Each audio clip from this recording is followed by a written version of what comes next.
Pixar's The Incredibles is officially 20 years old today. Welcome back to the Voiceovers Podcast. I'm 24K Logan. Cameron and Gloma. So, as I stated, The Incredibles is officially 20 years old as of today. It's crazy to think that this is one of my all-time favorite Pixar movies. Really just one of my all-time favorite movies in general.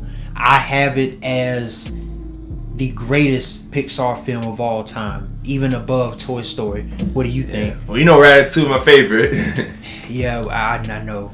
Yeah, Ratatouille is my favorite, but when it comes down to The Incredibles, it's just a very iconic movie. The storyline, it starts off with these superheroes. The superheroes basically around the world, all kinds of superheroes, powers, costumes, all of that. So, you continue on with the story. This guy, his name's Bob Parr, Mr. Incredible. He's stopping bank heists and saving cats from trees. So after that, he catches himself in this building, in this bank robbery. The building blows up, and then this kid who thinks he's a superhero, he looks up to him. Yeah, so this kid looks up to him. He kind of turns him down. He messes up the whole scene or whatever, and then basically this train track explodes. He tried to save the people on the train. He also tried to save this guy from jumping off a building. Yep. Can't say that word. And then they end up suing him. Basically, superheroes are shut down for about 15 years until 15 years later, where he's trying to pick up on some work. He dibbles and dabbles. After that, he's reached out to about some superhero work, which he thinks is superhero work. Whole time, it's a plot to kill off superheroes slowly. Exactly. And that's basically the base plot of it. That's I'm glad that you brought that up. The story is what really makes this movie for me. Outside of, Pixar having some of the best animation, of course, with the 3D computer animation and whatnot. The fact that they were able to construct such a good story, like you said, it's one of those classic tales of a child looking up to someone, whether it's a celebrity, a hometown hero, whatever the case may be. In this case, it's obviously a superhero. He looks up to this guy, he lets him down, and he turns into a villain. We've seen that happen a lot in society, even in real life. That is what I appreciated more than anything, is the story. Of course, you have, iconic voice performances, especially from none other than the great Samuel L. Jackson as Frozone.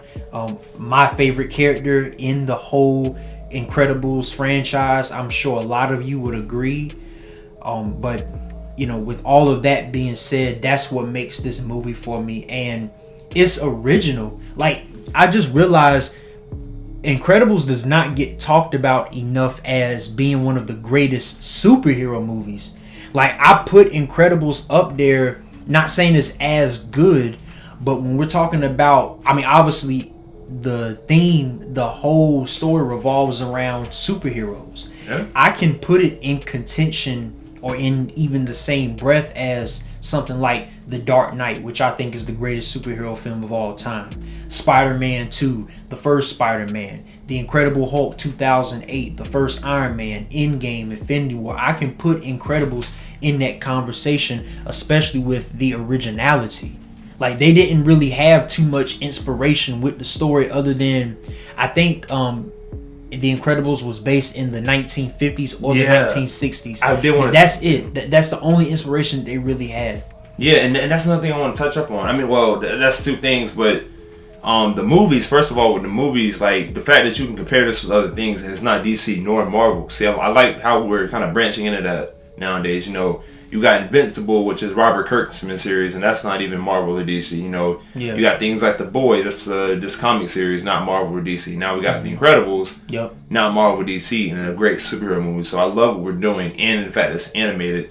And back to what you said about being like based around the 60s or the 50s, because I forgot how I figured it out, but I was looking, I'm like, man, these cars look so old, and I noticed they weren't pulling out phones.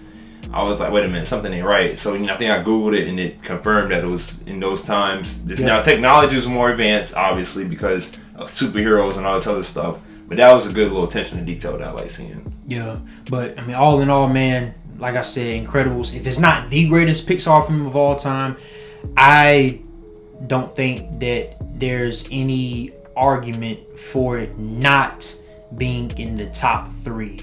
Guaranteed. I mean, it has to be. I can't name 3 Pixar movies off the top of my head that I would put above it. If you have not seen Ratatouille, Toy Story. I'm sorry. No. If you have not seen The Incredibles, you're probably too young. Definitely give it a look. And for those of you that have seen The Incredibles, comment down below what you think of the film. Where do you rank it all time amongst other Pixar films, other superhero films, other animation films, whatever the case may be? And what is some of your best memories with The Incredibles? Thank you guys so much for watching. If you're new to the channel, hit that subscribe button. We have plenty of content on the way. And as always, until next time, peace and love to everybody.